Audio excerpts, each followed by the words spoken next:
Assalamualaikum warahmatullahi wabarakatuh. Saya Eka Diah Wayuningsih dari YIN Ponorogo Ekonomi Syariah E. Di sini saya akan memaparkan materi mengenai peluang usaha pada saat pandemi COVID-19.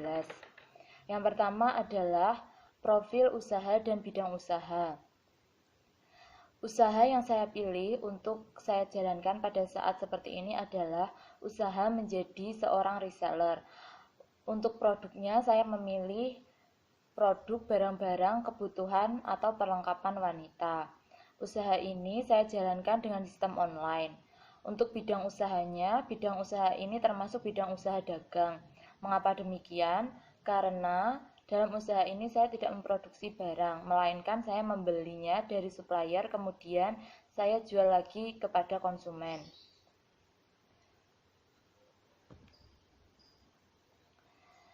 Yang kedua adalah struktur organisasi dan karakteristik produk. Untuk struktur organisasinya sendiri, dalam menjalankan usaha ini, saya tidak menggunakan atau tidak mempunyai struktur organisasi.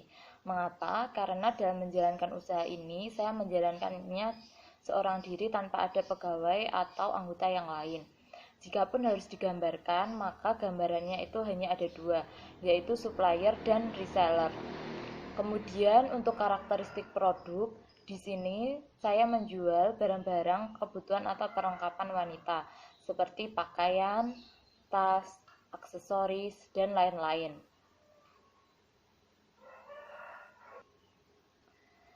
Yang ketiga adalah mekanisme pembelian produk. Untuk mekanisme pembelian produk, di sini saya menggunakan sistem open pre-order dan COD atau cash on delivery.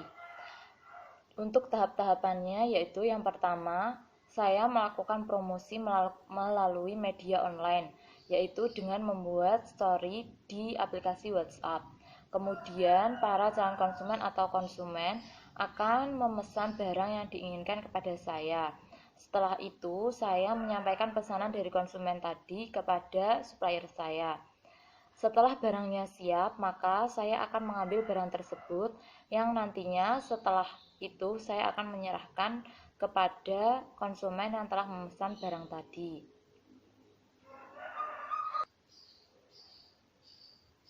Yang keempat adalah strategi pemasaran produk.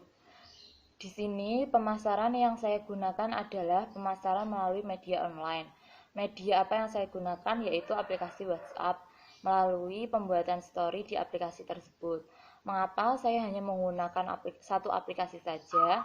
Karena yang pertama, orang-orangnya atau calon konsumennya merupakan orang-orang yang sudah saya kenal. Kemudian untuk jangkauannya masih di daerah sekitar tempat tinggal saya, di mana ini sangat mendukung dari sistem yang saya lakukan yaitu sistem COD atau cash on delivery. Kemudian selain itu juga bisa menghindarkan saya dari hal-hal yang tidak diinginkan seperti penipuan. Selanjutnya yang kelima adalah laporan keuangan. Untuk laporan keuangannya saya hanya menyediakan satu laporan saja yaitu laporan laba rugi, di mana dengan rincian penjualan sebesar 119.000 dengan rincian produknya adalah kaos 2 dengan harga per kaos yaitu 42.000 dan case handphone 1 dengan harga 25.000. Kemudian untuk pembeliannya sebesar 91.000, maka dapat dihitung laba bersih yang saya terima adalah 18.000. Yang keenam adalah analisa SWOT. Di sini analisa SWOT terdiri dari dua faktor, yaitu faktor internal dan faktor eksternal. Faktor internal terdiri dari kekuatan dan kelemahan.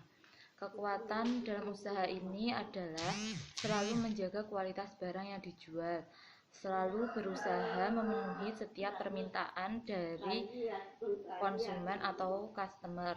Yang ketiga adalah produk-produk yang dijual merupakan produk-produk yang banyak diminati oleh konsumen.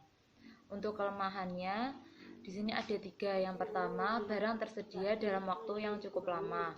Yang kedua, terkadang tidak bisa memenuhi permintaan barang yang diinginkan konsumen. Yang ketiga adalah jaringan distribusi yang masih dalam lingkup kecil. Untuk faktor eksternal terdiri dari kesempatan dan ancaman. Untuk kesempatannya ada dua, yaitu para pelanggan bisa memilih berbagai jenis barang. Yang kedua, sudah memiliki beberapa pelanggan setia. Untuk pertama adalah banyak orang yang sudah melakukan usaha yang sama. Juga produk-produk yang dijual memiliki kesenangan usaha yang lain. Di sini juga terdiri dari beberapa strategi. Yang pertama, strategi SO, yaitu Strength dan Opportunity, yaitu bisa mengajukan permintaan barang tertentu dan custom bentuk atau tulisan selama persediaan masih ada. Kemudian untuk strategi ST, yaitu Strength dan Traits. Yang pertama adalah meningkatkan image produk dan persona. Yang kedua, meningkatkan promosi. Untuk strategi WO, yaitu weakness dan opportunity. Yang pertama, pengembangan jaringan distribusi ke lingkup yang lebih luas. Yang kedua, penawaran barang lain yang mempunyai minat banyak atau merupakan barang yang potensial. Kemudian yang terakhir ada strategi WT, yaitu weakness dan trade, yaitu penambahan jenis barang yang dipasarkan. Selanjutnya di sini tertera lampiran, yaitu beberapa gambar. Contoh yang pertama adalah contoh gambar dari promosi yang saya lakukan. Untuk gambar yang kedua adalah contoh pemesanan dari customer kepada saya sebagai reseller. Untuk gambar yang ketiga adalah penyampaian pesanan kepada supplier saya. Sekian yang dapat saya sampaikan. Apabila ada kurangnya, saya mohon maaf. Wassalamualaikum.